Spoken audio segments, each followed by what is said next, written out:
Bueno, muy bien. Vamos a comenzar con la clase de hoy. Entonces, siguiendo con los temas que nos ocupan, hoy vamos a tratar algunos temas vinculados a lo que se llama las ganancias de las sociedades de capital y sus accionistas. Esto tiene que ver con una de las deducciones especiales de la tercera categoría que nos ha quedado pendiente, que es la de los honorarios al directorio, básicamente. Y luego vamos a ver la figura de disposición de fondos o bienes en favor de terceros también. Y vamos a volver un poquito también sobre el tema de los dividendos. Sí, vamos a empezar por, entonces, artículo 91, que habla de las deducciones especiales de la tercera categoría. De lo que nos vamos a ocupar es del inciso I, que es el que habla de la deducción de honorarios al directorio. ¿Sí? Antes de entrar específicamente a ver el artículo 91, inciso I, quiero hacer una pequeña introducción sobre la figura del director y su retribución. ¿Sí? Los directores, digamos, tienen funciones específicas y responsabilidades por el ejercicio de su cargo de director, el desempeño de la tarea de director de una sociedad anónima, y esto está legislado por la ley 19.550, que ustedes deben haber estudiado, seguramente.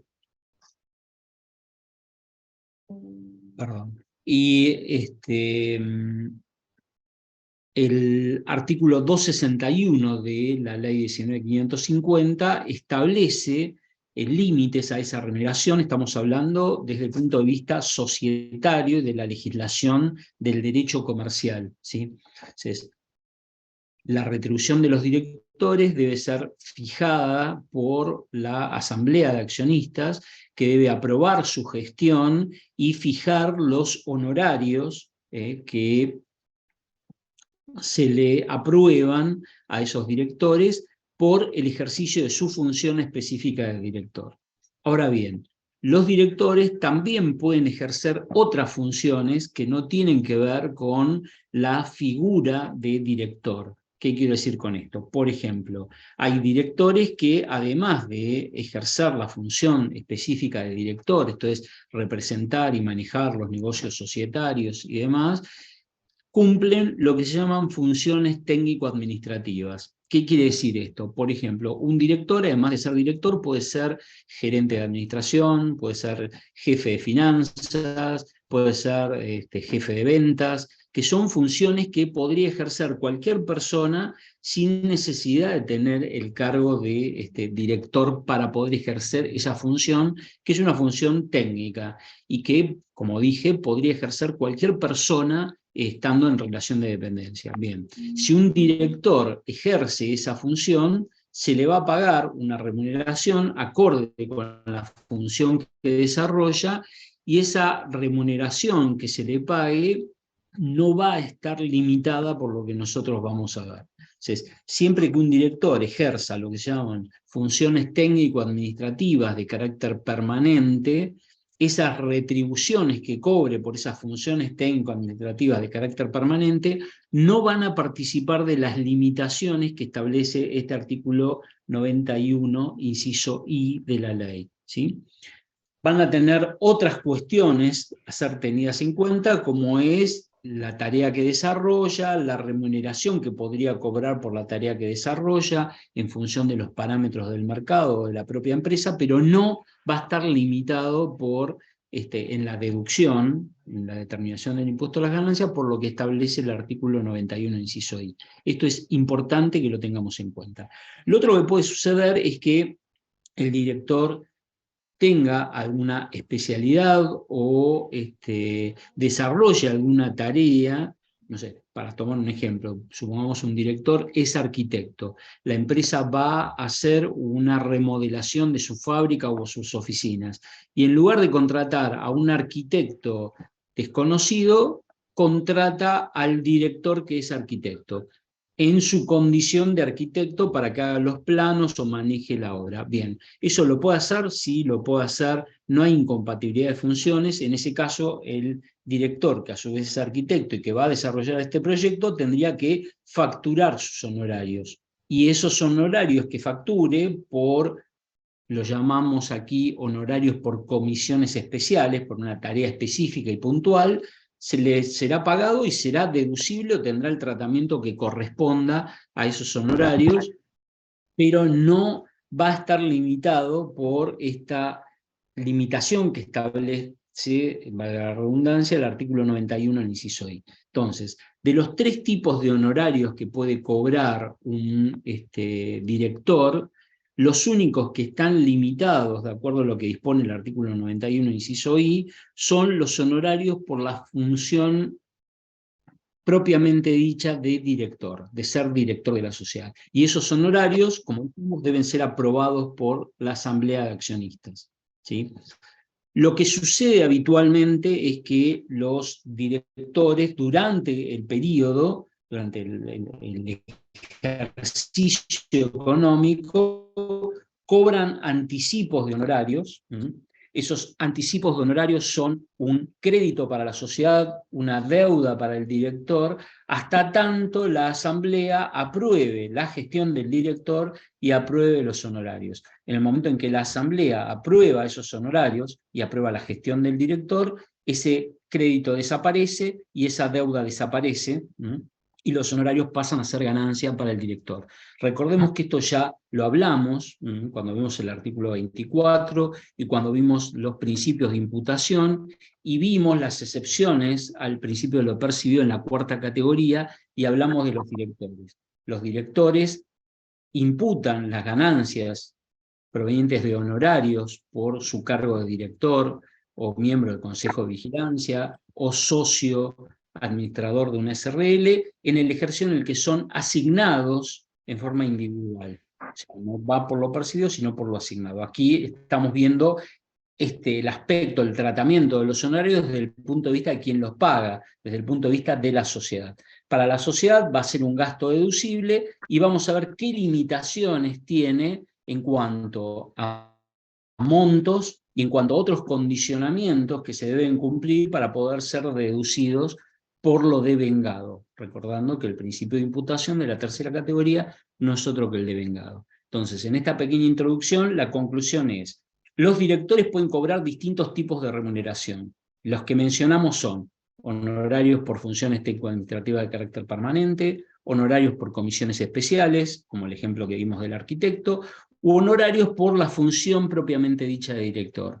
Los únicos que participan de la limitación que vamos a ver a continuación, que dispone el artículo 91, inciso I, son estos últimos, los honorarios de directorio propiamente dicho. Esos honorarios, como dijimos, deben ser aprobados por la asamblea de accionistas, que también aprueba la gestión del directorio y aprueba también el balance, ¿sí? Con lo cual, la asamblea de accionistas, que es soberana en una sociedad, va a aprobar todas estas cuestiones y de ahí surgirán los honorarios al directorio, ¿sí? Vamos a ver entonces qué dice este artículo 91, inciso I, respecto de qué limitaciones tiene la deducción de honorarios al directorio, síndico y miembros del Consejo de Vigilancia.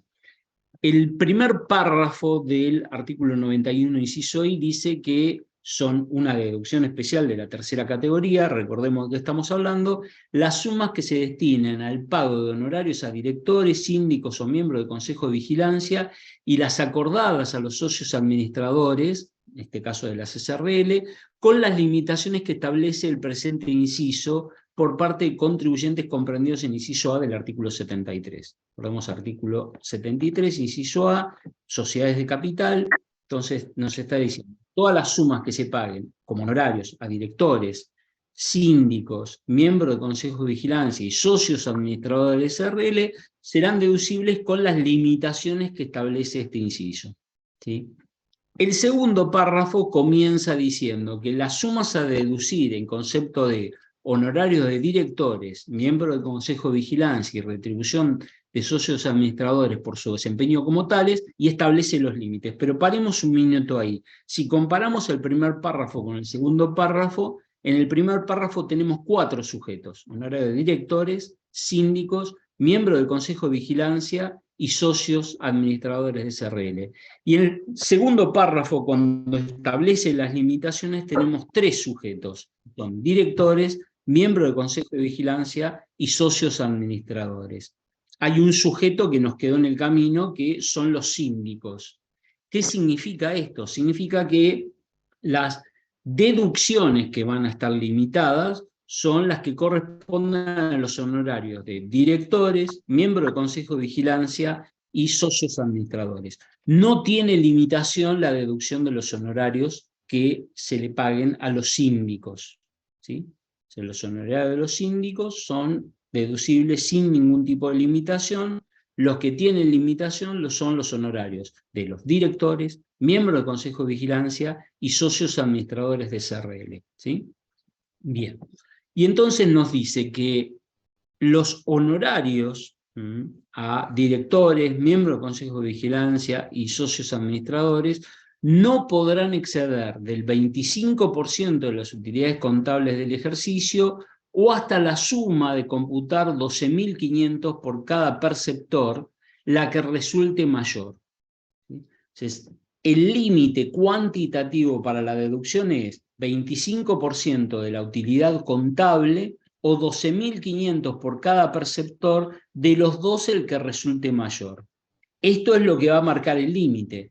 Ese límite luego habrá que compararlo con lo asignado por la Asamblea, ¿sí?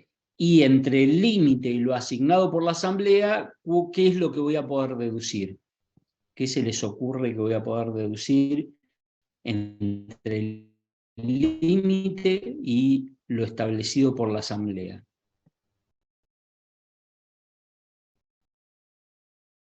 ¿A nadie se le ocurre nada? Depende de lo establecido. Vamos a poner un caso numérico para que se entienda de qué estamos hablando. Estamos diciendo, bueno, supongamos que el 25% de la utilidad comercial son 50.000 pesos y los 12.500 por cada perceptor son 25.000. Me dice, de los dos, el que va a marcar el límite es el mayor, o sea que en nuestro ejemplo serían los 50.000, ¿sí? 50.000 es el límite. Ahora, supongamos que la Asamblea aprobó 40.000. ¿Cuánto es lo que voy a poder deducir?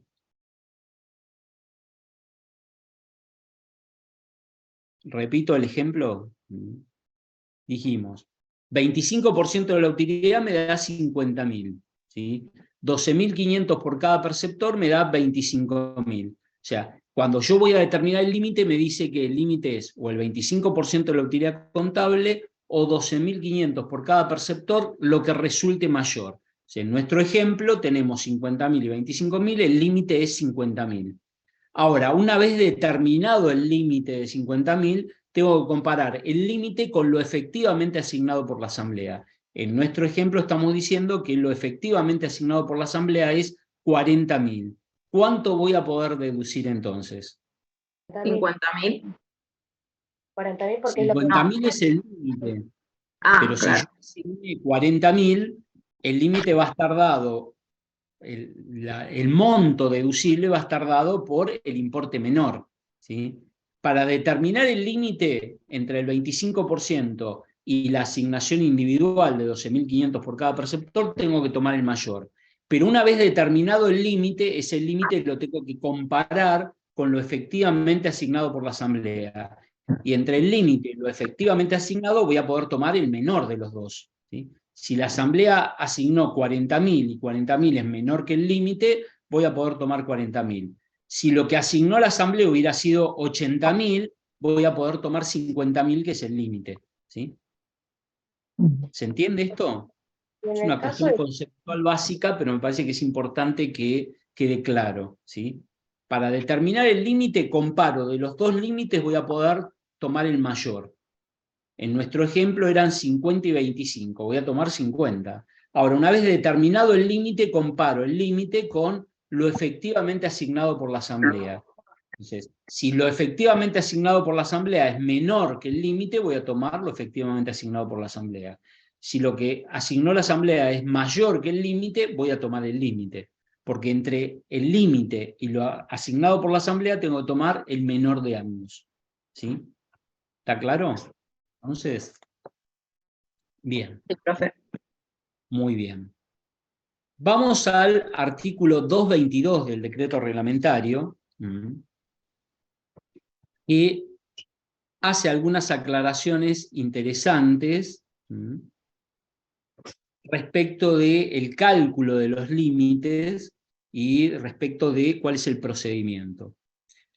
Este artículo 222 dice que la deducción de los honorarios no podrá superar el mayor de los siguientes límites, que es lo que dijimos antes, pero aclara, dice, el 25% de las utilidades contables del ejercicio, dice, a tal fin deberá entenderse por utilidad contable la obtenida después de detraer el impuesto a las ganancias del ejercicio que se liquida, determinado según las normas de la ley y este reglamento. Y aquí tenemos un problema, porque si el límite es el 25% de la utilidad contable neta del impuesto a las ganancias, y para calcular el impuesto a las ganancias necesitamos saber cuántos son los honorarios deducibles, tenemos un problema, ¿no? ¿Entienden todos que tenemos un problema? Porque tenemos como un sistema de dos ecuaciones con dos incógnitas. Por un lado, necesitamos saber qué honorarios podemos deducir. Y por otro lado, necesitamos saber cuál es la utilidad neta del impuesto a las ganancias. Pero para saber el impuesto a las ganancias, necesitamos saber cuántos son los honorarios deducibles. Bien, no vamos a desarrollar ninguna fórmula. Ustedes tienen en esta presentación una fórmula, pero tiene la fórmula con la alícuota del 35, con la alícuota del 30 y con la alícuota del 25. El problema que tenemos hoy es que ya no son alícuotas proporcionales las que se aplican, sino que lo que se aplica es una escala, ¿sí? El artículo 73 establece una escala que dependiendo del monto de la ganancia se aplica el 25, el 30 o el 35%. Con lo cual, estas fórmulas sirven para tener una orientación, pero no para calcular el importe exacto. ¿Se entiende lo que quiero decir? No sé si llegan a entenderlo. Si ustedes buscan el artículo 73, van a ver que para determinar el impuesto a las ganancias hoy no tenemos una única alícuota proporcional, ¿sí? Sino que tenemos una escala que tiene 3 tramos. Y en los tramos tienen distintas alícuotas. Pero cada tramo conserva la alícuota. Es una escala parecida a la del artículo 94, ¿sí? Pero con 3 niveles de alícuotas, 25, 30, 35. ¿Sí? Estas fórmulas determinan para cada tramo, pero no cuando los tramos se aplican todos juntos, ¿no? Pero, digamos, nos sirve como orientación la fórmula, ¿sí? Ya esto lo van a ver en los ejercicios prácticos, pero digamos que esto de alguna manera sirve para esto, porque, como dije, para tomar el 25% es el 25% de la utilidad contable. Recordemos que el balance contable es un balance ajustado por inflación, bajo el sistema de ajuste por inflación contable, ¿sí? De ese balance es de donde tomamos la utilidad neta del impuesto a las ganancias, a efectos de calcular este tope del 25%. ¿Sí? Bien. El otro punto que establece este artículo 222 del reglamento, y que es importante también, dice que el monto que resulte de computar 12.500 pesos por cada uno de los perceptores de honorarios o sumas acordadas, y dice, dicho monto se determinará considerando respecto de cada perceptor el importe antes indicado, o sea, 12.500, o el de los honorarios o sumas acordados que se le hubieran asignado si este último fuera inferior. ¿Sí? Para ejemplificar esto, supongamos que tenemos 2 directores, ¿sí? Un director A y un director B. Al director A se le asignan 15.000 pesos, ¿sí? Y al director B 10.000 pesos, ¿sí? Total 25.000. Vamos a suponer también que el resultado del ejercicio dio quebranto, ¿sí? Dio pérdida. El resultado contable da pérdida, ¿sí? Esos son los supuestos del caso. Tenemos resultado del ejercicio pérdida y tenemos honorarios aprobados por la asamblea y asignados en forma individual por 25.000, que corresponden 15.000 al director A, 10.000 al director B, ¿sí?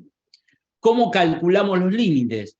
El 25% es muy sencillo, es el 25% de cero porque dio pérdida, ¿sí? Con lo cual el límite del 25% es cero. Luego, ¿cómo calculamos el límite individual, el límite de los 12.500 por cada perceptor? De acuerdo a lo que nos dice aquí es 12.500 por cada perceptor, pero dicho monto se determina considerando respecto de cada perceptor o los 12.500 o la suma de honorarios acordada si esto fue menor. Entonces, el director A dijimos que le asignaron 15.000, con lo cual puedo deducir hasta el tope, 12.500. ¿Sí? Al director B le asignaron 10.000. Yo podría deducir hasta 12.500, pero de acuerdo a esto tengo que comparar con los 10.000 y si es inferior el monto aprobado, tengo que tomar el aprobado. O sea que en el caso del director B es 10.000 el tope. ¿Sí? Esto quiere decir que voy a tener como límite, para determinar el límite, por un lado 0 y por otro lado 22.500. ¿Sí? O sea que el límite es el mayor de los dos, sería 22.500. Comparando los 22.500 con los 25.000 efectivamente asignados, voy a poder deducir entonces 22.500. ¿Sí? ¿Se entendió esto? Todo el razonamiento que hicimos. ¿Me siguieron? Bien. Bueno, entonces, cuando tomamos el tope y para determinar el tope individual, debemos comparar los 12.500 con las sumas acordadas por la asamblea para cada director y tomar o los 12.500 o lo efectivamente asignados, el que sea menor de ambos. ¿Sí? Bien. Les cuento que estos 12.500 están desde el año 98, nunca se han actualizado, ¿no?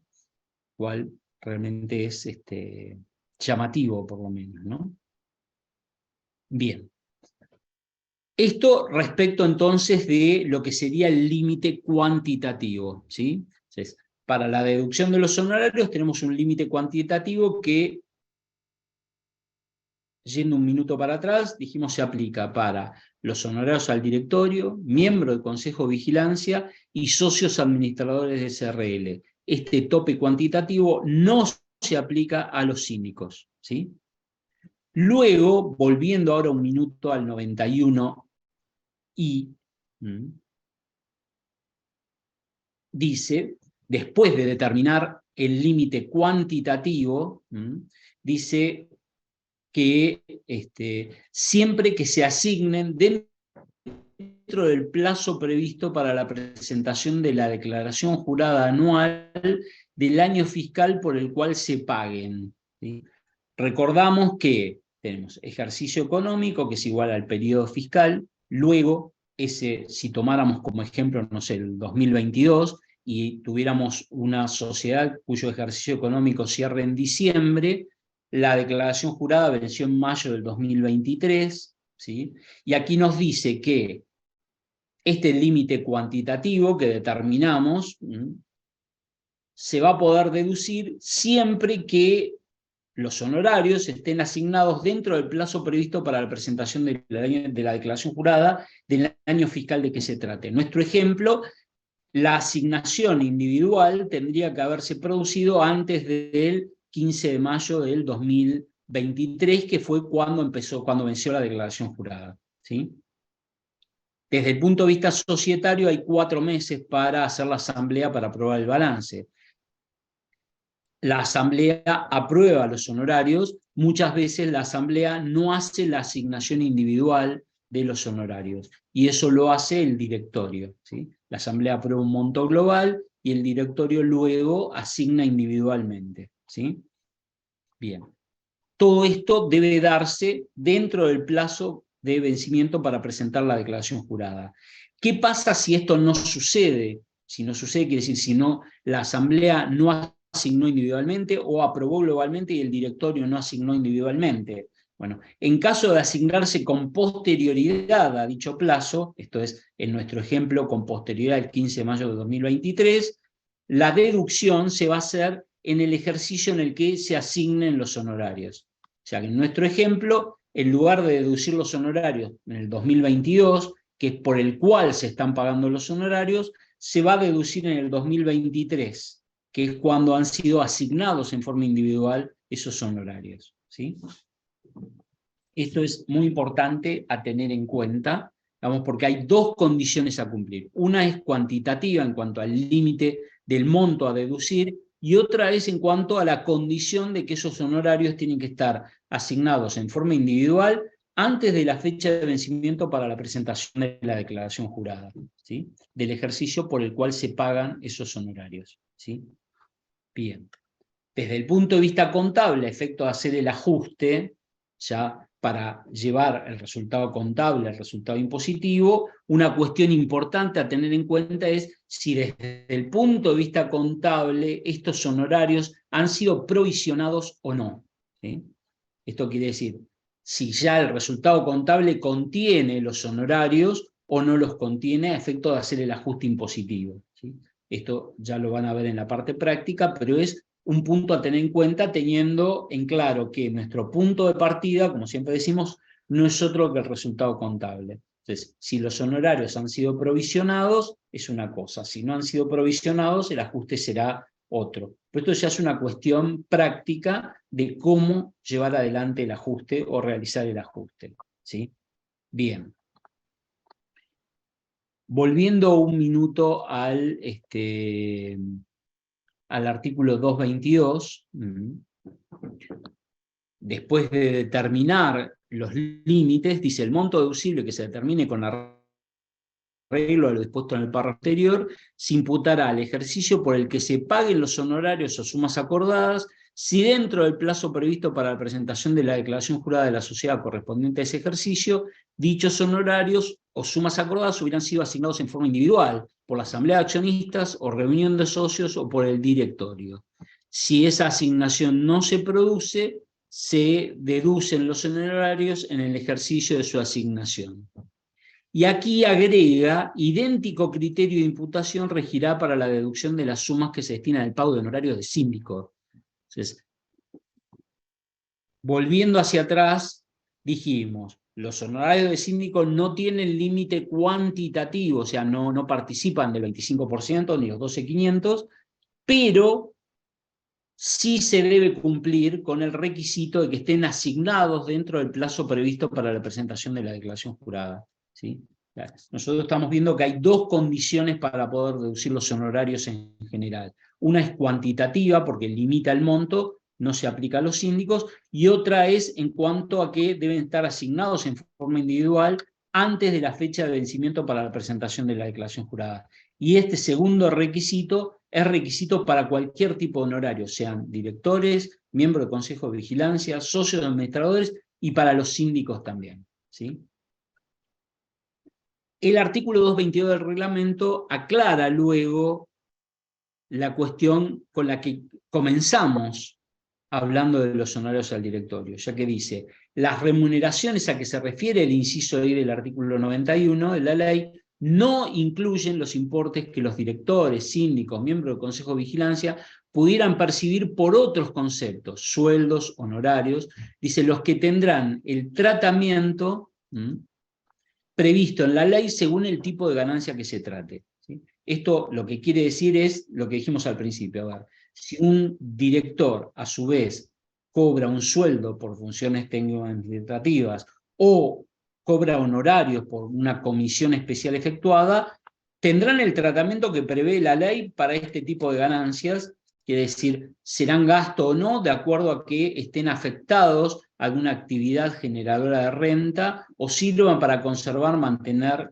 la fuente productora de ganancias. Pero no van a tener limitación dispuesta por el artículo 91, inciso I, ¿sí? Por último, algo que también mencionamos, dice, a los efectos indicados deberá acreditarse que las respectivas sumas responden a efectivas prestaciones de servicio, que su magnitud guarda relación con la tarea desarrollada y de corresponder se han cumplimentado con las obligaciones previsionales pertinentes. ¿Qué quiere decir esto? A ver, la intención de esto es no disfrazar un honorario al directorio con un sueldo. Entonces, por eso lo que se le pague tiene que tener relación con la tarea que desarrolla. Entonces, si cumple las funciones de un gerente de ventas, deberá cobrar un sueldo acorde a la función que desarrolla, y que va a ser un sueldo similar al que se paga en el mercado para esa tarea. No puede ser mucho mayor, porque estaría encubriendo una remuneración por ser director, y aquí lo que se le está pagando es por una función técnico-administrativa. Y por otro lado, dice que tengan que haber dado cumplimiento a las obligaciones previsionales pertinentes. Esto quiere decir que si es sueldo y correspondía que se paguen aportes y contribuciones sobre ese sueldo, lo haya hecho. Aclaro que el caso de los directores, desde el punto de vista previsional, es un caso particular, porque la ley 24.241, que es la ley de jubilación, establece que los directores obligatoriamente deben aportar al régimen de trabajadores autónomos, y que optativamente pueden aportar al sistema de seguridad social para la relación de dependencia, aún los directores que trabajan en relación de dependencia, ¿sí? Esto quiere decir que un director podría ejercer funciones técnico-administrativas de carácter permanente, cobrar un sueldo y optar por no aportar al régimen en relación de dependencia. Eso implicaría que el director no haga aportes y que la empresa tampoco haga contribuciones más allá de lo que es la ART. Esto, digamos, lo cuento a título informativo, no tiene que ver con la liquidación del impuesto a las ganancias, pero me parece que es importante que lo sepan. No sé si lo han visto cuando han visto derecho laboral, pero los directores, vuelvo a repetir, tienen que obligatoriamente aportar al régimen de trabajadores autónomos, y pueden optar por no aportar al régimen en relación de dependencia, ¿sí? Esto dado cuenta que se exige como requisito para la deducción que se haya dado cumplimiento a las obligaciones previsionales pertinentes, ¿sí? Bien, ¿hasta aquí alguna duda, pregunta?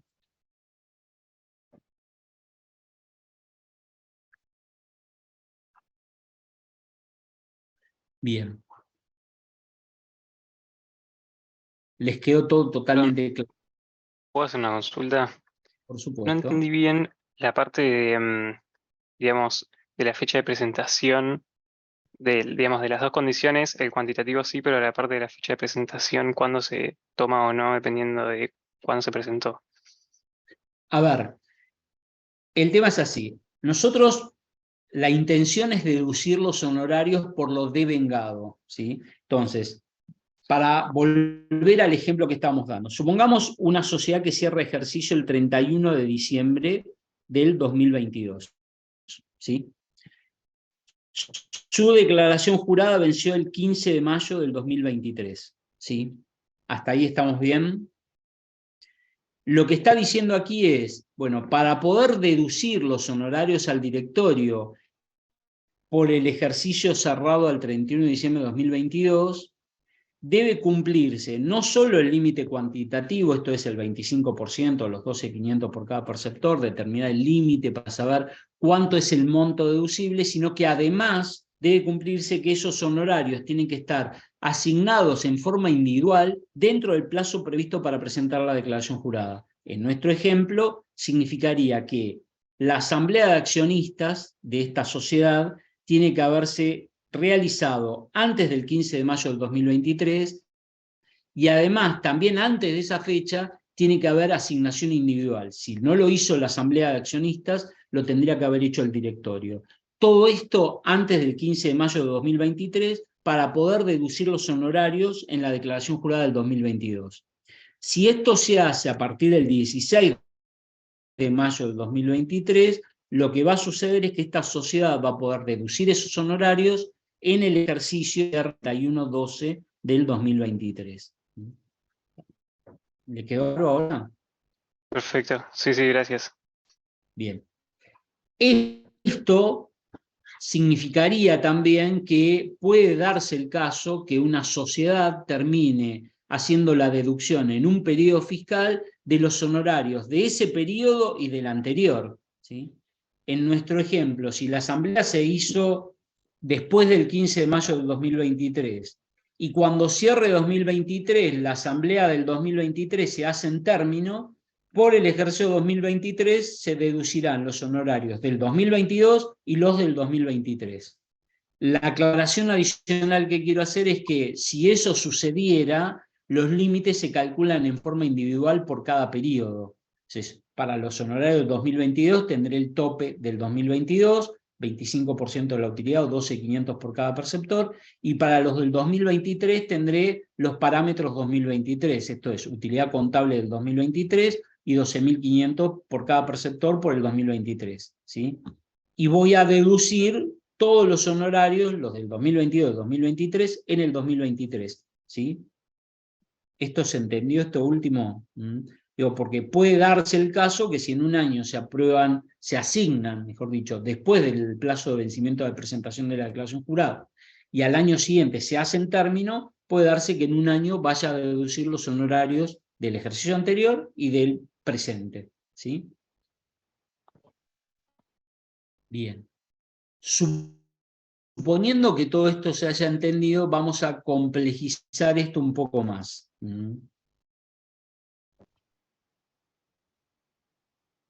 Volviendo al artículo 91, inciso I, el artículo 91, inciso I, continúa diciendo, vamos a leerlo textualmente para que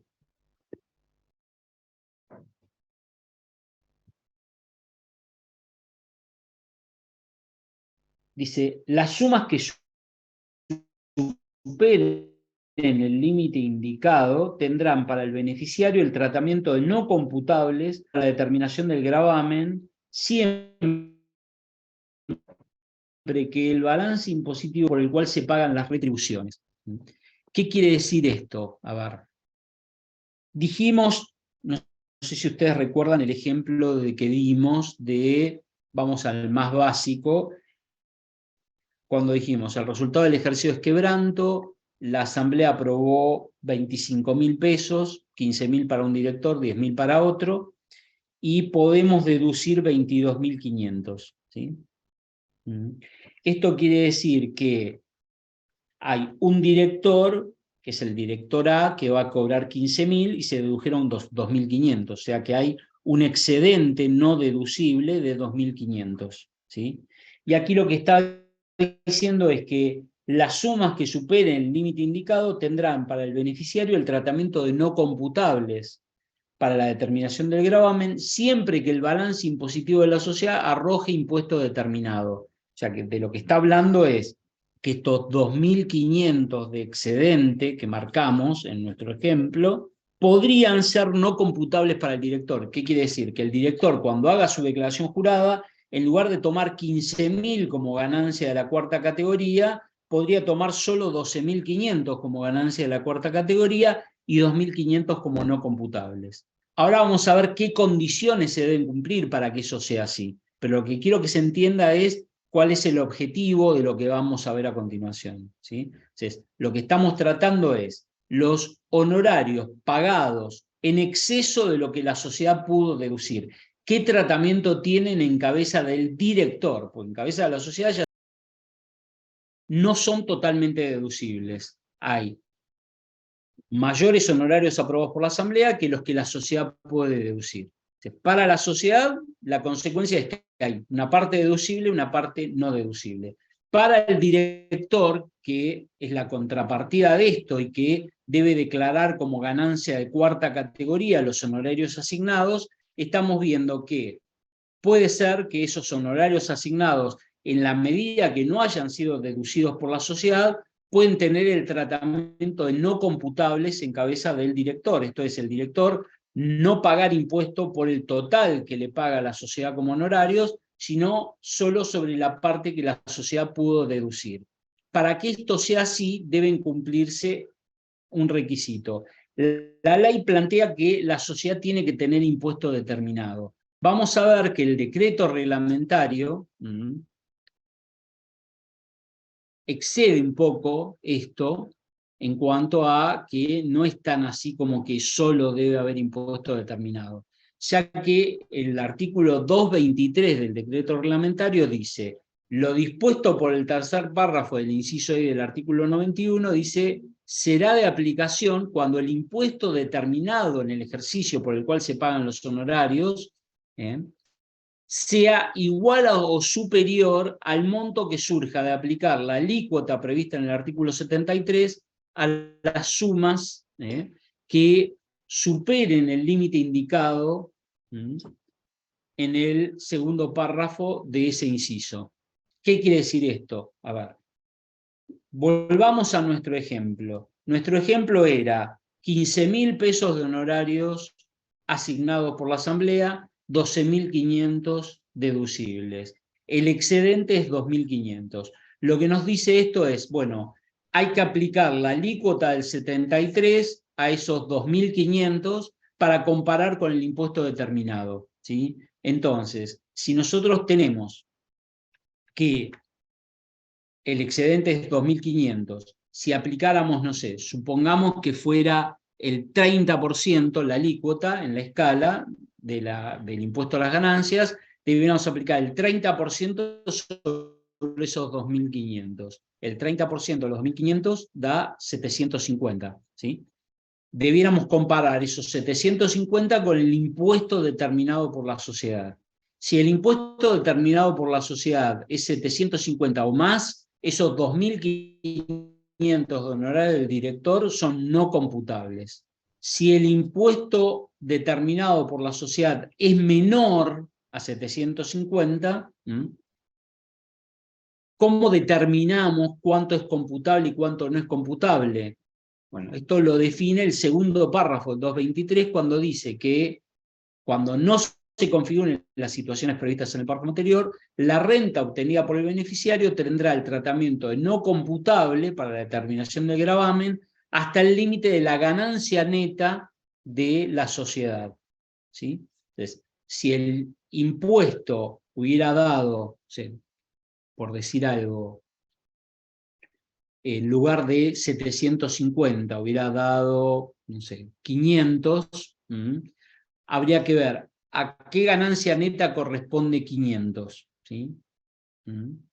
Sería una ganancia neta de 1.600, 1.700 pesos. Entonces, sería no computable para el director, supongamos 1.600 pesos, y 900 serían mayor ganancia, ¿sí? Los confundí demasiado, ¿alguien entendió algo de lo que dije?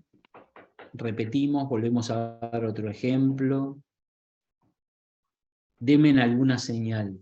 Yo no Yo me entendí muy Por bien. favor. Sí. Yo me mareo un poco con el tema de que, a ver, si se asignan, pero no individualmente, eso no lo podemos comparar, ¿no? Con lo que eso no lo podemos computar como no deducible, ¿no? No, a ver, estamos hablando de dos cosas distintas. Si los asignan, pero no individualmente, no los voy a poder deducir en el ejercicio por el cual se pagan. Los voy a poder deducir recién en el ejercicio en el cual se asignen en forma individual. La asignación individual es muy importante, pero es requisito para poder deducir los honorarios en la sociedad. Ahora de lo que estábamos hablando es, bueno, una vez que determinamos cuánto es deducible para la sociedad y cuándo es deducible para la sociedad, estamos del lado del director, analizando el director cuánto tiene que tomar de esto que la sociedad le asignó y le pagó, cuánto debe tomar como ganancia, ¿sí? Son dos cosas distintas, ¿sí? Una es la sociedad, que hace con los honorarios que asigna, y luego qué hacemos desde el punto de vista del director. Para la sociedad esto es un gasto deducible, para el director esto es una ganancia agravada, en primer término. Luego tenemos que determinar cuánto y cuándo puede deducir la sociedad, y tenemos que determinar cuánto toma como ganancia el director, ¿sí? De esto último estábamos hablando recién. La sociedad, para poder deducir, tiene que cumplir con el límite, 25%, 12.500 por cada perceptor, y luego tienen que estar asignados en forma individual esos honorarios antes de la fecha de vencimiento para la presentación de la declaración jurada, para poder deducirlos por el ejercicio por el cual se pagan esos honorarios. Si no, se deducen en el ejercicio en el cual se asignan. Eso, sociedad. Por el lado del director, el director declara como renta de cuarta categoría los honorarios en el ejercicio de su asignación. El ejercicio del director es el año calendario, el de la sociedad es su ejercicio económico, con lo cual estamos hablando de dos cosas distintas. El director declara en el ejercicio de su asignación, y para determinar cuánto declara como ganancia y cuánto es ganancia no computable, debemos comparar. La primera pregunta es, ¿los honorarios, la sociedad los pudo deducir en su totalidad? Si la sociedad los pudo deducir en su totalidad, para el director es todo ganancia grabada. En la medida que la sociedad no haya podido deducir parte de esos honorarios, tenemos que hacer este análisis de comparar el excedente por la alícuota del 73 con el impuesto determinado por la sociedad, ¿sí? En la medida que el impuesto determinado por la sociedad sea mayor o igual a el excedente por la aplicación de la alícuota del 73, el director va a tomar el excedente como ganancia no computable. En la medida que esto no sea así, el límite de la ganancia no computable va a estar dado por la ganancia neta de la sociedad. ¿Se entendió o no? Pero esto siempre pasaría entonces, si entiendo bien, cuando los honorarios que le asignaron fueron menores al tope de 12.500, si no, no pasaría, ¿no? No. Esto pasaría en la medida que los honorarios asignados sean superiores al tope deducible por la sociedad. Ah, claro, porque también está entre medio de, claro, la utilidad del ejercicio. Está bien. Okay. No tiene que ver solo con el tope individual, puede darse con el tope global también. Entonces, yo asigné honorarios por 1.000.000 y la sociedad, por aplicación del límite del 25% o el tope individual, puede deducir 700.000. Hay 300.000 que estamos discutiendo si son ganancia para el director o no. ¿Cómo sabemos si son ganancia para el director o no? Aplicando sobre esos 300.000 de excedente la alícuota del 73 y comparándolo con el impuesto determinado por la sociedad. En la medida que el impuesto determinado sea igual o mayor que los 300.000 por la alícuota, eso va a ser ganancia no computable. En la medida que sea menor, la ganancia neta de la sociedad es la que va a determinar el límite de lo grabado y no grabado. A ver, para que se entienda, ¿cuál es el objetivo de esto? El objetivo de esto es que aquí hay como una contrapartida entre la deducción de la sociedad y alguien que está declarando eso como ganancia, ¿sí? En la medida que la sociedad deduce, el director va a considerar esos honorarios como ganancia, con lo cual va a terminar pagando impuesto al director. Alguien paga impuesto, o paga la sociedad o paga el director, ¿sí? La sociedad deduce honorarios, el director declara los honorarios como ganancia, ¿sí? Aquí lo que está diciendo la norma es, si la sociedad no pudo deducir, pero comparando el excedente con el impuesto determinado por la sociedad, resulta que la sociedad terminó pagando impuesto por no haber podido deducirlo, que el director no vuelva a pagar. En la medida que la sociedad no haya pagado impuesto por el excedente no deducido, que pague el director. Entonces, para que alguien termine pagando impuestos sobre los honorarios, ¿sí? ¿Se entiende esto? Porque esto es como un juego de suma cero. La sociedad deduce, el director graba, ¿sí? Si la sociedad no deduce, lo lógico sería que el director no pague sobre eso, pero el reglamento le da una vuelta más y dice, no, tiene que haber, la ley primero dice tiene que haber impuesto determinado, y el reglamento dice, no cualquier impuesto determinado, el impuesto determinado tiene que cubrir el impuesto que se pagarían por esos honorarios, ¿sí? En la medida que lo cubra, para el director es no computable, ¿sí? ¿sí? Ese es el Profesor, ¿y cómo objetivo de la norma. Sí, sería cuando son distintos sueldos, distintos honorarios, y digamos tenemos el límite de la utilidad del ejercicio? Entonces, se divide por la cantidad de, digamos, de personas, o digamos, porque cada uno tiene que declarar sus ingresos. Entonces ahí me sí. mareo, A ver, diríamos. primero entendamos conceptualmente qué es lo que estamos buscando. Yo supongo que su pregunta tiene que ver con lo siguiente. Digamos, yo apruebo honorarios y asigno en forma individual. Luego establezco un tope para determinar quién no va a pagar, o sea, cuál es el excedente no deducible. Bueno, en primer lugar tendría que hacer una especie de prorrateo, porque en nuestro ejemplo yo decía, bueno, yo aprobé 1.000.000, pero solo voy a poder deducir 700. Los 300.000 que exceden el importe deducible, ¿a quiénes corresponden? Porque la asignación es individual. Bueno, esos 300.000 se asignan en forma proporcional, en función de los honorarios que hayan cobrado cada uno. Si cada director cobró el mismo honorario, es muy sencillo, pero si los directores cobraron distintos honorarios, lo tengo que hacer en forma proporcional, ¿sí? De la misma manera, luego voy a darle el tratamiento que corresponda, una vez determinado en forma proporcional cuánto le corresponde a cada uno, deducible y no deducible, ¿sí? La ley y el reglamento no establecen ningún criterio de asignación, ¿sí? Entonces, lo lógico es hacerlo en forma proporcional, ¿sí? Pero esto también dependerá de cada caso en particular, ¿no? ¿Se entendió lo que quise decir? Gracias. Bueno.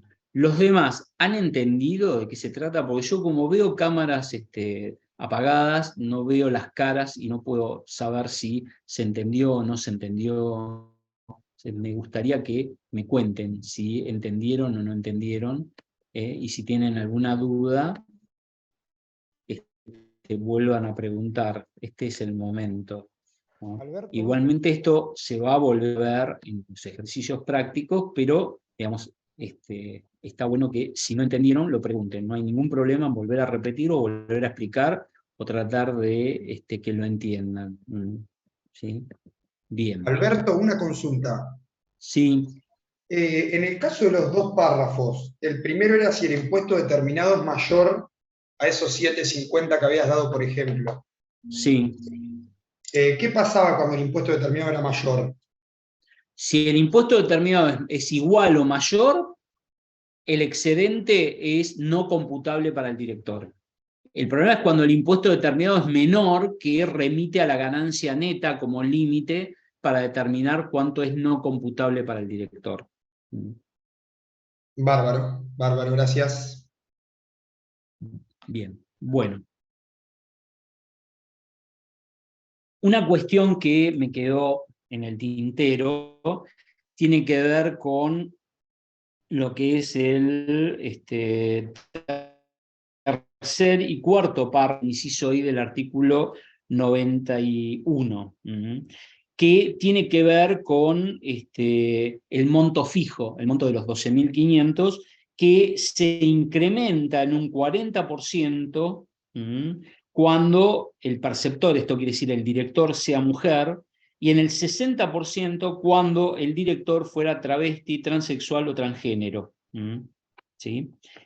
Esto quiere decir que los 12.500 se aumentan en un 40 o en un 60%, dependiendo del caso.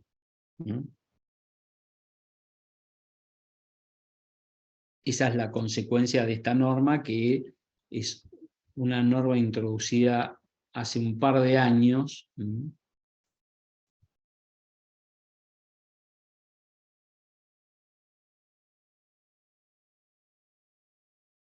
Teniendo en cuenta las cuestiones de género, ¿no? Bien. Bueno. Bien.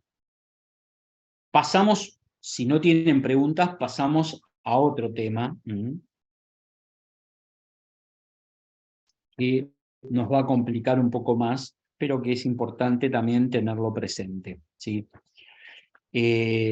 Recuerdo y vuelvo sobre el punto de que el artículo 73 de la ley para las sociedades de capital establece en su inciso A la forma de determinación del gravamen. Y la forma de determinación del gravamen hoy ya no es una alícuota proporcional única, ni distintas alícuotas proporcionales, sino una escala progresiva, una escala de progresión por escala, en donde tenemos 3 escalas distintas que conservan cada una su alícuota, empezando por el 25% y llegando al 35%.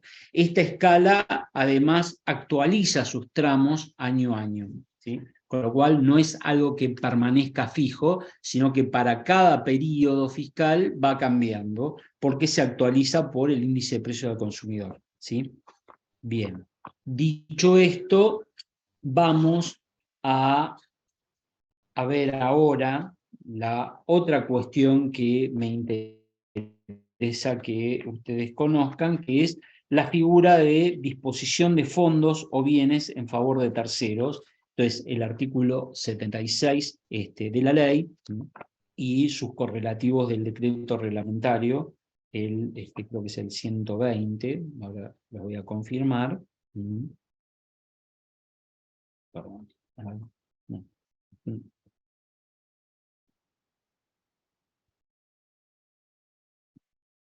Y el 169, sobre todo, sí, 169. Bien.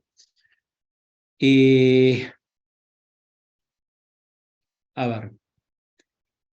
Tenemos que recordar también, para antes de ir a ver la figura de disposición de fondos, recuerdan que nosotros en algún momento hablamos de la figura de dividendo ficto o dividendo presunto, que establece el artículo 50 de la ley, ¿sí? No sé si ustedes lo recuerdan, cuando hablamos de rentas de la segunda categoría y hablamos de dividendos, hablamos del artículo 50 de la ley. Este artículo 50 de la ley establece o crea una figura de dividendos fictos o presuntos cuando se den determinadas circunstancias, ¿no?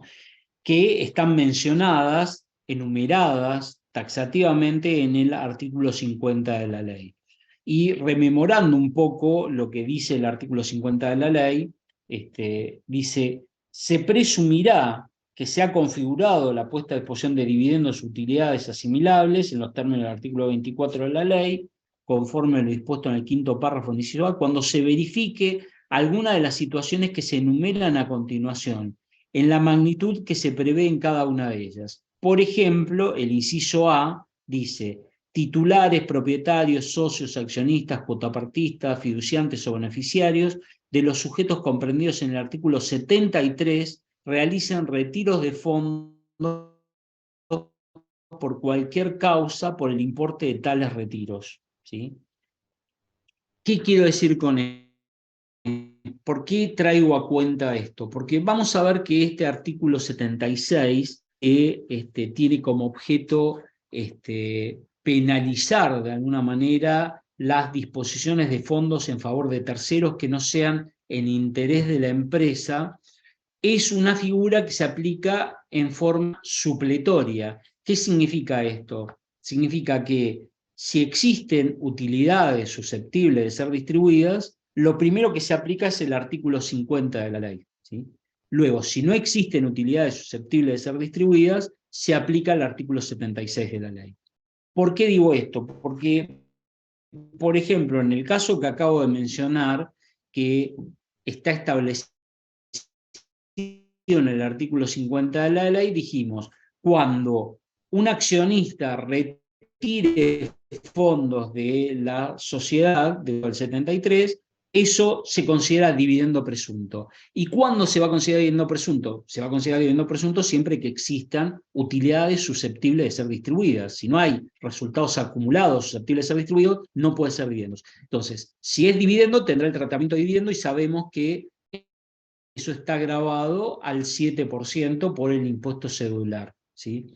Luego, Si no hay utilidad susceptible de ser distribuida, se va a aplicar la figura de disposición de fondos del artículo 76. Vamos a explicar ahora el artículo 76 y luego vamos a volver para que se entienda cuándo se aplica un caso y cuándo otro, ¿no? El artículo 76 nos dice que toda disposición de fondos o bienes efectuadas en favor de tercero por parte de sujetos del 53A, estos son todos los sujetos de tercera categoría, los del 73, que están enumerados en el artículo 73, todas las sociedades de capital, dice, que no respondan a operaciones realizadas en interés de la empresa, dice, hará presumir sin admitir prueba en contraria una ganancia gravada que será determinada conforme a los siguientes parámetros. Cuando haya disposición de fondos, dice, se presumirá un interés anual equivalente al que establezca la reglamentación. Ahora vamos a ver el artículo 169 que establece al respecto. Y si es disposición de bienes, se presumirá una ganancia equivalente al 8% anual del valor corriente en plaza en el caso de inmuebles, 20% del valor de plaza en el caso del resto de los bienes, ¿sí? Dice, si se realizaran pagos durante el mismo periodo fiscal por el uso o goce de dichos bienes, los importes pagados serán descontados a los efectos de esta presunción, ¿no? Y luego dice, las disposiciones precedentes no se aplicarán en los casos en donde tales sujetos efectúen disposiciones de bienes a terceros en condiciones de mercado, conforme lo disponga la reglamentación. La reglamentación, en el artículo 169, dice, a los efectos de la aplicación del artículo 76 de la ley, se entenderá que se configura la disposición de fondos o bienes que dicha norma contempla cuando aquellos sean entregados en calidad de préstamo, cualquiera sea la naturaleza y residencia del prestatario y la relación que pudiera tener con la empresa que gire los fondos, y sin que ello constituya una consecuencia agravada propia, una consecuencia de operaciones propias del giro de la empresa, o deba considerarse generadoras de ganancias gravadas, ¿sí? ¿Qué significa esto? A ver, significa que si yo entrego dinero, primero tiene que ser en calidad de préstamo, porque si yo regalo dinero, eso sería una liberalidad y tendría el tratamiento que tienen las liberalidades, ¿sí? Que por lo general que no son deducibles, salvo algunas liberalidades que tienen que ver con donaciones y que son deducibles dependiendo del sujeto donatario y de los límites establecidos por la ley. Entonces, siempre que entregue dinero o bienes en calidad de préstamo y que los entregue no como consecuencia de la operatoria comercial de la empresa, ni como, digamos, consecuencia de una operación que vaya a generar ganancias gravadas para la empresa, tengo que aplicar esta figura. Ejemplo de esto, si yo le entrego un anticipo de fondos a un proveedor para que realice un trabajo, ¿eso es una disposición de fondos? Sí. ¿Es en favor de terceros? Sí. ¿Es en interés de la empresa? Sí. Por lo tanto, no aplica la figura de disposición de fondos. ¿Por qué es en interés de la empresa? Y porque yo tengo un contrato con un proveedor que me va a proveer de bienes o servicios en el cual se fijó que le voy a pagar un anticipo. Ese anticipo puede hasta no generar intereses, no importa, pero es propio de la operación comercial, ¿sí? Porque es normal que yo le entregue un anticipo de fondos a un proveedor como principio de ejecución del contrato, ¿sí? Otro ejemplo sería, supongamos que tengo un depósito y tengo un proveedor, que es un proveedor muy importante para mí, de material que es estratégico para mi proceso productivo, y entonces le cedo un espacio en mi depósito para que ese proveedor mantenga su mercadería ahí y no le cobro por ello. Estoy disponiendo de un bien que es parte de mi depósito, un bien inmueble, un espacio en un bien inmueble, no le estoy cobrando por ello, pero estratégicamente a mí me conviene tener a disposición esos bienes, por lo tanto es propio de la operatoria comercial de la empresa. Distinto es si tengo un bien y vive un accionista en ese bien o un director y no cobro alquiler ni nada por el estilo. En ese caso habría una disposición de bienes en favor de terceros Y ahí tendríamos que ver si aplicamos el artículo 50, que en su inciso B habla de disposición de bienes en favor de los directores o de los accionistas, o aplico la figura del artículo 76. ¿Sí? ¿Hasta aquí se entendió conceptualmente de qué hablamos?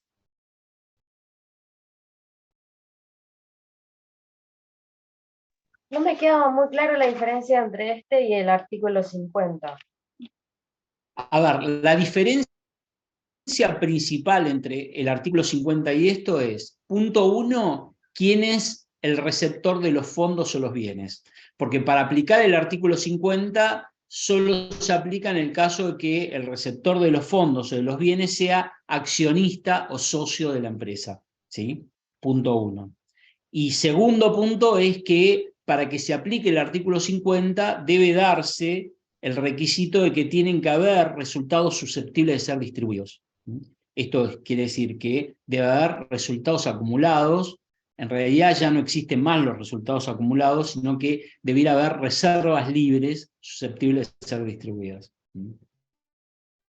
¿Se entiende esto? Entonces, si yo dispongo de dinero o de bienes en favor de terceros, y esos terceros son accionistas o socios de la empresa, tengo que ver si no aplico el artículo 50 antes que el 76. Y lo que define si lo aplico o no es que existan resultados susceptibles de ser distribuidos. Si existen resultados susceptibles de ser distribuidos, aplico el artículo 50. Si no existen, aplico el artículo 76. ¿Se entendió ahora? Sí, perfecto. Por ejemplo, ¿en qué caso se aplicaría, digamos, como ejemplo, que no sea ¿En qué accionista? caso aplicaría una cosa u otra? En el 73 más que nada, o sea, que no sea accionista. Por ejemplo, a ver, yo cualquier préstamo que haga la sociedad por el cual no cobre intereses a un tercero que no sea accionista de la empresa, aplicaría el artículo 76. O, ¿cómo? No escuché, perdón. Siempre que no tenga que ver con la operatoria de... Exactamente, sí, porque las condiciones para aplicar el artículo 76 es que son dos, básicamente. Una es que lo que se entregue en calidad de préstamo, esto es con cargo de devolución, ¿sí? Y lo segundo es que lo que se entregue no sea consecuencia de operaciones propias del giro comercial. ¿Sí? Entonces, vamos a suponer que tenemos una sociedad cerrada. Sociedad cerrada significa acciones que no cotizan en bolsa y que es una sociedad familiar. ¿Sí? Esa sociedad tiene un inmueble, ¿sí? Y ese inmueble no se está usando, está en desuso, y entonces se decide que se le va a dar en comodato al hijo de un accionista para que vaya a vivir ahí. ¿Sí? Y no se le va a cobrar alquiler ni nada.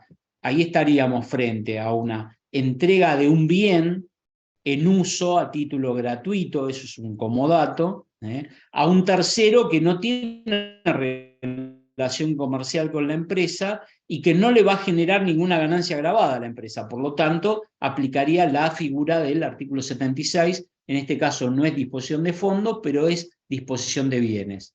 Y en ese caso, por tratarse de un bien inmueble, tendrá que tomar como ganancia el 8% del valor de plaza por año, como ganancia presunta, ¿no? Porque no es una ganancia real. Esto es algo similar a lo que era el valor locativo en la primera categoría, digamos, ¿no? Es una presunción que no admite prueba en contrario, que si hay una entrega de un bien en carácter de préstamo a un tercero y esto no está vinculado a la operatoria comercial de la empresa, debo determinar esta renta presunta. ¿Sí? Volviendo a,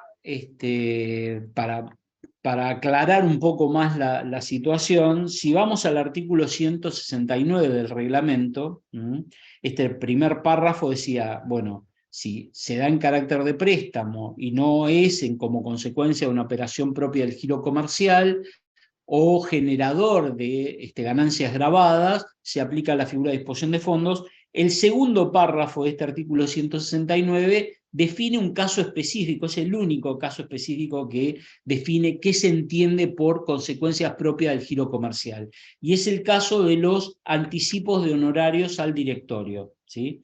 Se dice, se considerará que constituyen una consecuencia de operaciones propias del giro de la empresa las sumas anticipadas a directores, síndicos y miembros del Consejo de Vigilancia, así como socios administradores en concepto de honorarios, en la medida que no excedan los importes fijados por la Asamblea correspondiente al ejercicio por el cual se adelantaron, y siempre que tales adelantos se encuentren individualizados y registrados contablemente. De excederse tales importes y tratándose de directores y miembros del Consejo de Vigilancia, que no sean sujetos del inciso F del primer párrafo del artículo 50 de la ley, sea de aplicación lo dispuesto en este artículo. ¿Qué significa esto? Como dijimos cuando hablamos de los directores por lo general cobran anticipos de honorarios, que son anticipos a cuenta de lo que la Asamblea va a aprobar, ¿sí? Durante el tiempo que cobran esos anticipos, la sociedad lo registra como un crédito a su favor, y esto es una deuda de los directores a la sociedad. Eso termina el día que la Asamblea aprueba la asignación de esos honorarios. Aquí lo que está diciendo es, si los directores cobraron anticipos por 100.000 y la Asamblea aprobó 100.000, los 100.000 anticipados son consecuencia propia del giro comercial y no aplica la figura de disposición de fondos. Pero si los directores cobraron 100.000 como anticipo de honorarios y la Asamblea aprobó 80.000, ¿sí? Los 20.000 de excedentes de anticipo por sobre lo que la Asamblea aprobó, aquí no interesa cuánto fue deducible, interesa lo que aprobó la Asamblea. Esos 20.000 excedentes de anticipos por sobre lo que la Asamblea aprobó configuran una disposición de fondos.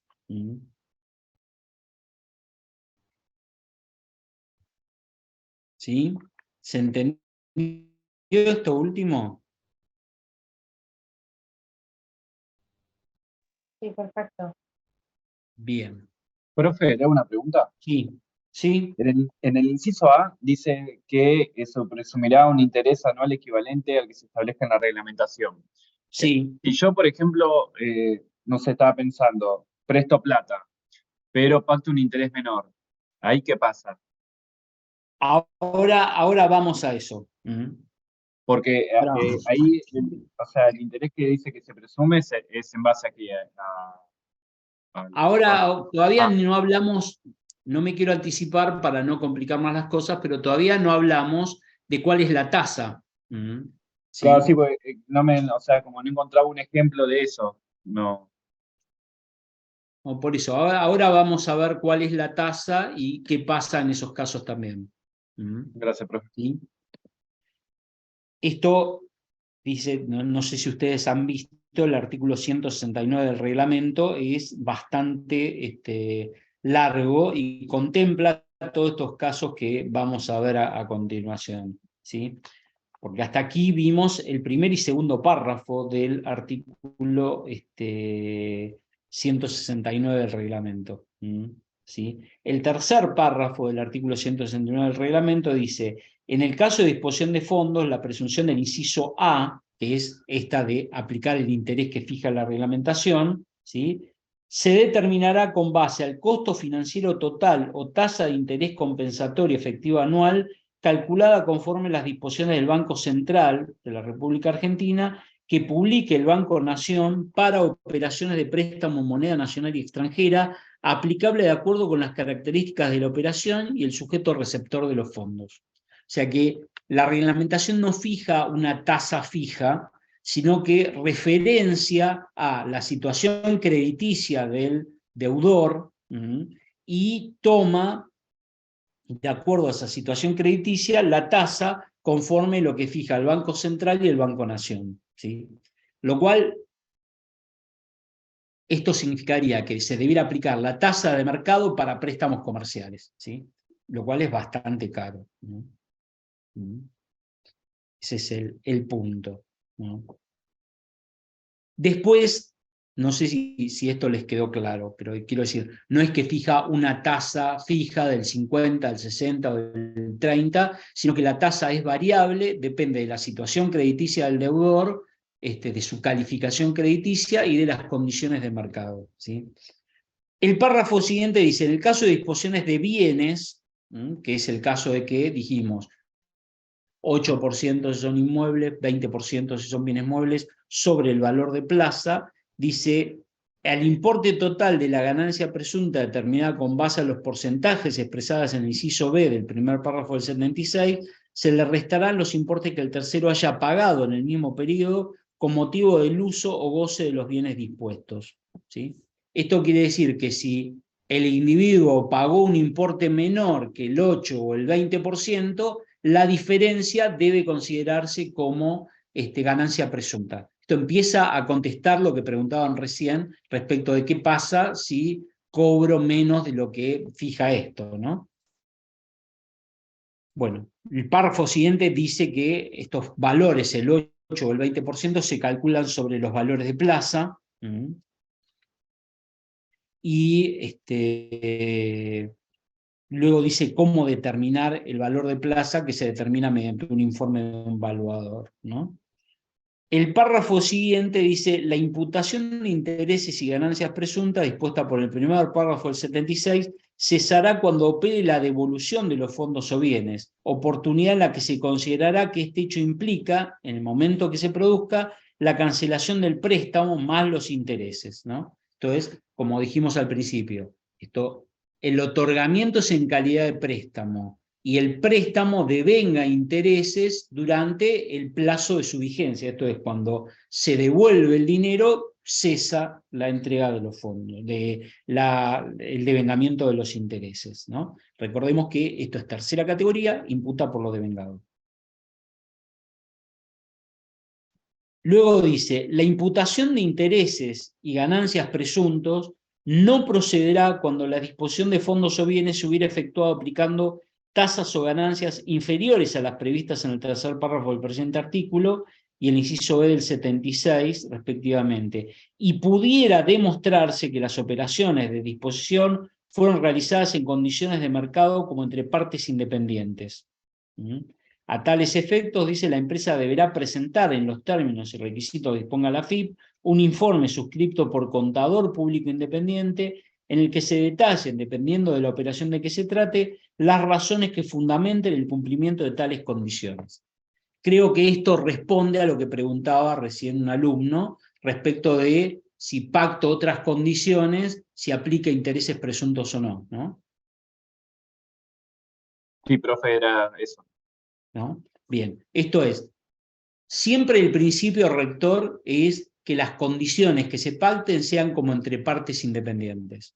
Si yo puedo respaldar que las condiciones son como entre partes independientes, voy a poder defender la aplicación de las tasas que se hayan aplicado, ¿sí? En ese caso. Y si no, voy a tener que aplicar intereses presuntos. ¿Sí? Bien.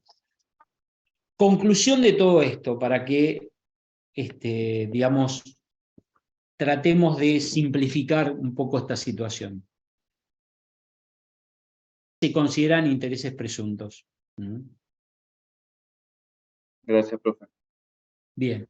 No, decía, a modo de resumen de lo que hemos dicho hasta aquí, respecto de este artículo 76 y el 169 del reglamento.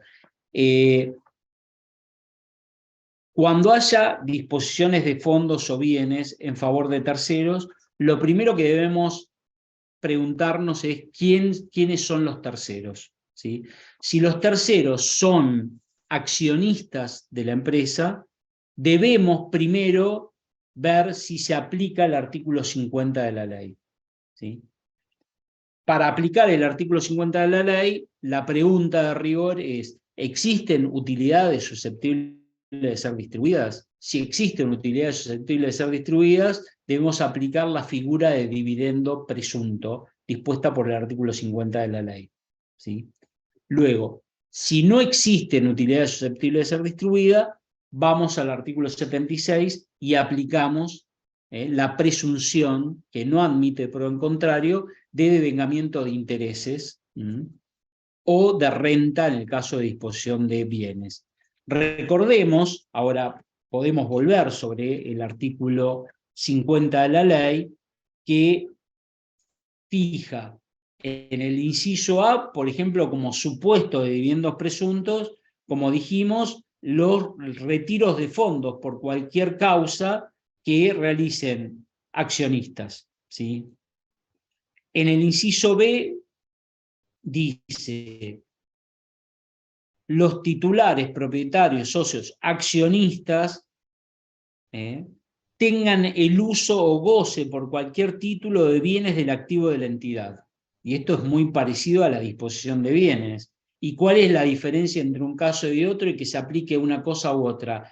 Que existan, que primero que el sujeto sea accionista y segundo que existan utilidades susceptibles de ser distribuidas. Si estas dos preguntas tienen como respuesta sí, lo que aplica es la figura de dividendo presunto y no aplica disposición de fondos, ¿sí?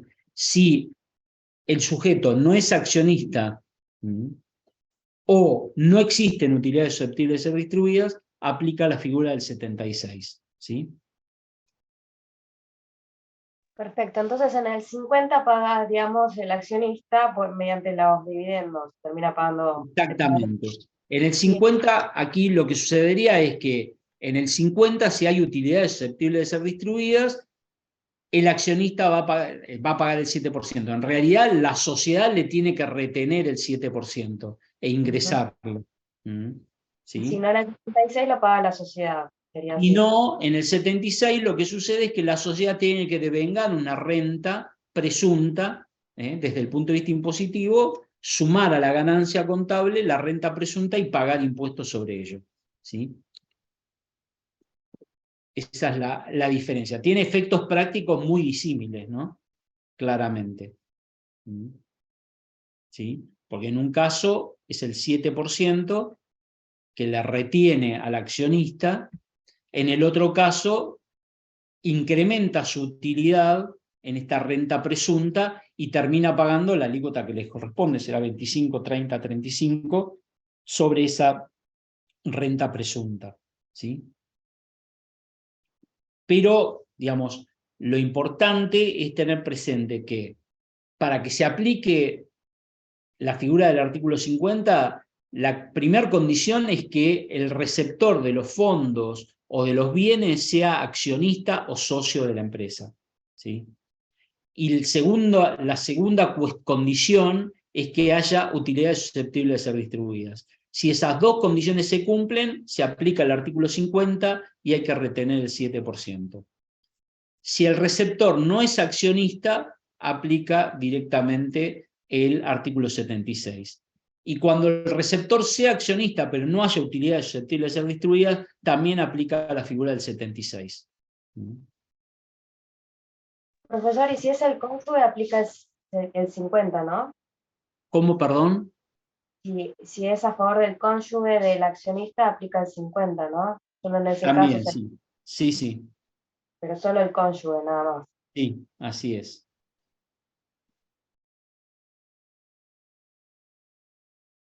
Bien.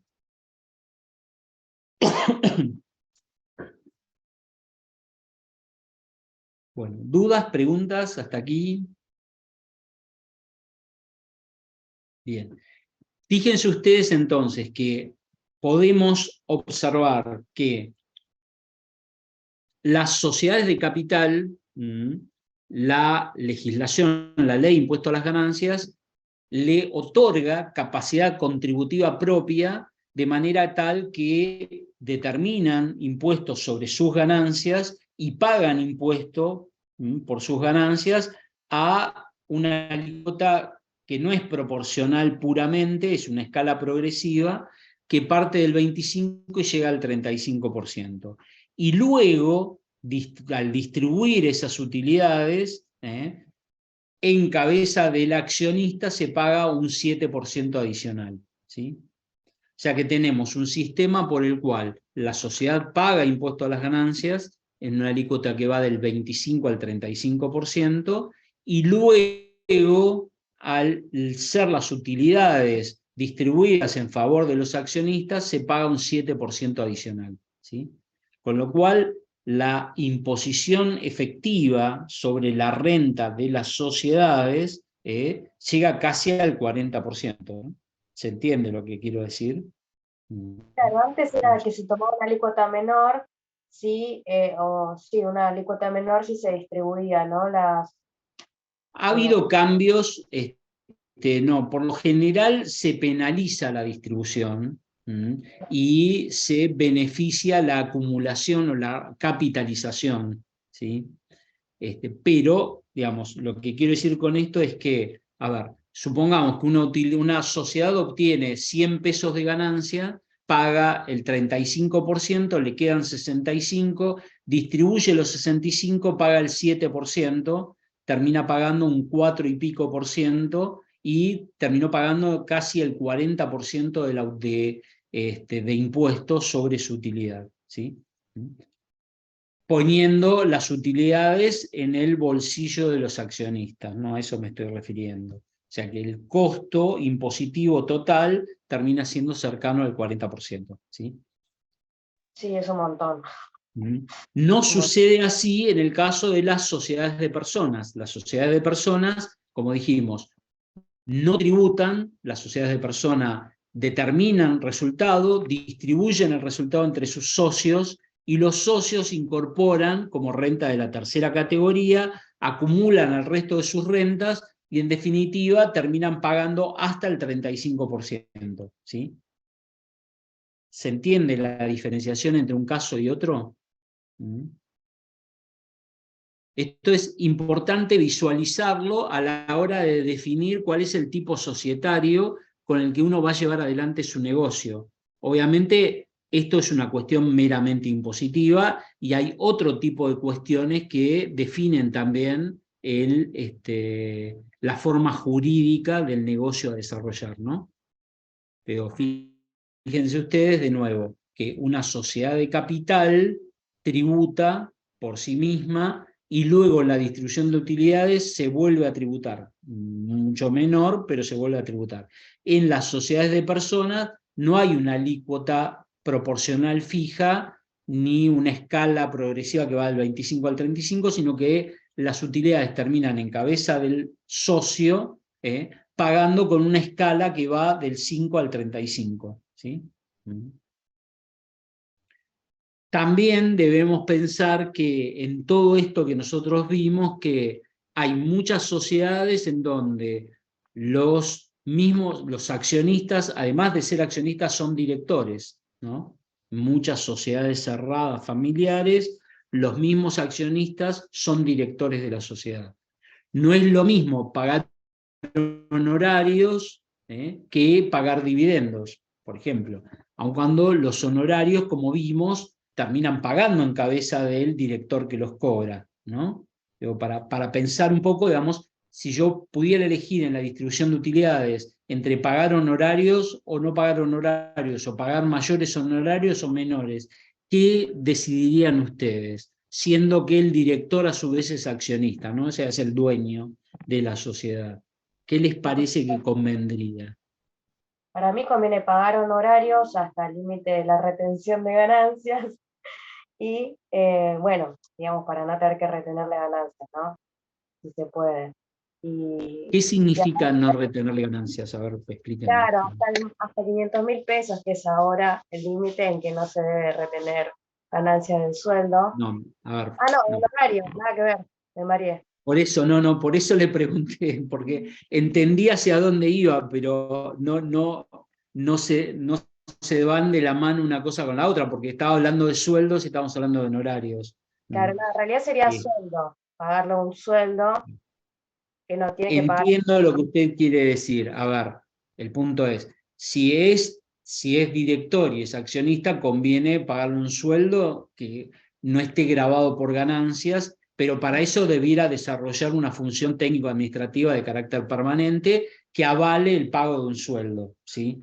Por lo general esto sucede, porque si el director es accionista y trabaja, esto sucede, con lo cual estaría perfecto. Pero mi pregunta iba hacia otra cosa, que es, entre pagar honorarios al directorio o terminar distribuyendo utilidades, ¿qué convendría más? Y esto lo pregunté en el sentido que el honorario, si bien está grabado para el director, va a estar grabado hasta el 35%, en el peor de los casos. La distribución de utilidades pagó en la sociedad, que puede haber llegado a pagar hasta el 35%, y luego en la distribución de utilidades vuelve a pagar el 7%, ¿sí? Con lo cual estaríamos en una imposición mayor. Por eso fue la pregunta, para razonar desde ese lugar, ¿no? No sé si se entendió lo que quise decir. Claro, sí, esa sería la segunda mejor opción. Claro, Y después, claro. tal cual. Bien. ¿Dudas, preguntas?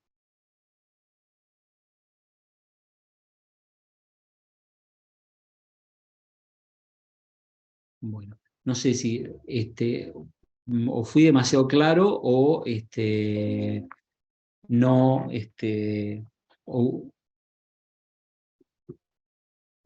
o no tienen ganas de preguntar. Bien. En materia de dividendos, también me parece que es importante resumir un poco lo que hemos visto hasta ahora y el tratamiento. Para las personas humanas, nosotros ya lo hemos visto, los dividendos cobrados de sociedades constituidas en el país están alcanzados por el impuesto cedular, ¿sí? ¿Está claro esto? Esto ya lo vimos, ¿sí? Los dividendos distribuidos por sociedades constituidas en el exterior están grabados, y están grabados a la escala, como renta de segunda categoría de fuente extranjera, ¿sí? Vuelvo a repetir, estamos hablando de dividendos cobrados por personas humanas. Si son sociedades constituidas en el país, están alcanzados por el impuesto cedular. Si son sociedades constituidas en el exterior, están alcanzados como renta de segunda categoría, de fuente extranjera, sujetas a la escala, ¿sí? ¿Qué pasa con los dividendos cobrados por sociedades? Los dividendos cobrados por sociedades constituidas en el país, si son dividendos de otras sociedades constituidas en el país, son no computables para la sociedad. Si son dividendos de sociedades constituidas en el exterior, son ganancia gravada. ¿Sí? ¿Se entiende esto?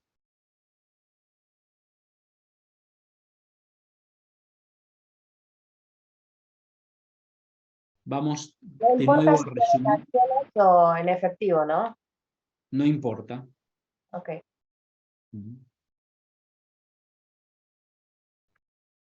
Entonces, volvamos, para resumir. Personas humanas, dividendos cobrados por sociedades del país, constituidas en el país, grabados por la imposición cedular, 7%. Dividendos cobrados de sociedades constituidas en el exterior, grabados como renta de segunda categoría, ¿sí?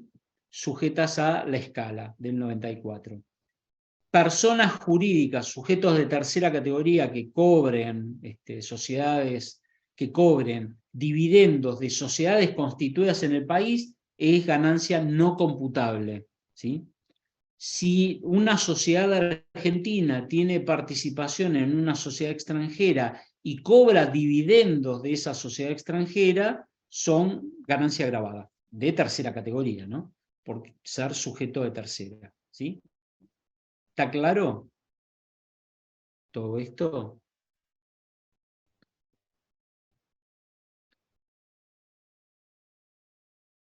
Sí, profe. Bien. ¿Sí? No. ¿Quería preguntar algo? No escuché bien. Ah, no, dije que sí, estaba claro. Ah, perfecto. No, pensé que quería preguntar algo. Bien.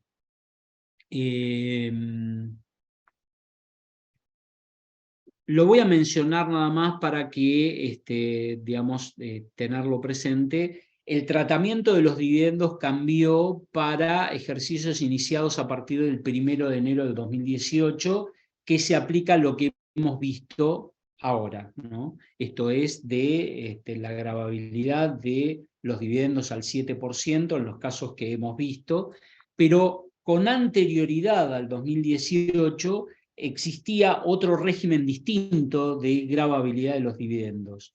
Y el régimen que existía era que las sociedades pagaban impuesto, igual que ahora, con otras alícuotas, pero al momento de distribuir dividendos debían efectuar una retención que en ese caso tenía carácter de pago único y definitivo, y que era del 35% por la diferencia entre el resultado contable y el resultado impositivo, ¿sí? Recordemos que los dividendos antes y ahora se pagan sobre resultados contables, ¿sí? No sobre resultados impositivos, porque los dividendos surgen de una decisión de la Asamblea de Accionistas. La Asamblea de Accionistas trata sobre el resultado contable y define el destino del resultado contable, con lo cual es como que se mezclan cosas porque el impuesto a las ganancias se paga sobre la utilidad impositiva y luego los dividendos se pagan sobre la utilidad contable. Y en definitiva, cuando se grava el 7%, se grava el dividendo contable, no la utilidad impositiva. Bueno, antes del 2018, esto no sucedía, y al momento de pagar dividendos, las sociedades debían pagar una retención, debían efectuar una retención e ingresarla al fisco, y la retención era del 35% sobre la diferencia entre el dividendo contable y el resultado impositivo distribuible, ¿sí? Esto, digamos, arrancó en el año 98 y terminó en el 2017, porque a partir del 1 de enero del 2018 se aplica el nuevo régimen, ¿sí? Puede haber casos hoy de sociedades que tengan resultados acumulados anteriores al 2018 y entonces tengan que aplicar tratamientos disímiles. Lo cuento para que conozcan esto. Es bastante complejo en el sentido de determinar qué utilidades corresponden al periodo anterior, qué utilidades corresponden al periodo posterior y qué se aplica en cada caso. La presunción que establece la ley y el reglamento es que los dividendos siempre corresponden a las utilidades más antiguas, ¿sí? Bien. Bien. Bueno. No sé si tienen preguntas, dudas, si no, vamos a dejar aquí por hoy y continuamos la próxima clase. Vamos a ver algún caso en que estemos hablando de, no sé, de que tengamos que retener el 13% o no. No, porque el 13%, a ver, el 13% surgía de un escalonamiento de las alícuotas del impuesto a las ganancias que iban en descenso, cosa que se suplantó por lo actual, que es esta escala progresiva del artículo 73, con lo cual esto quedó sin efecto y se mantuvo el 7%. Perfecto. ¿Sí? Buenísimo. Bien. ¿Alguna otra pregunta o duda?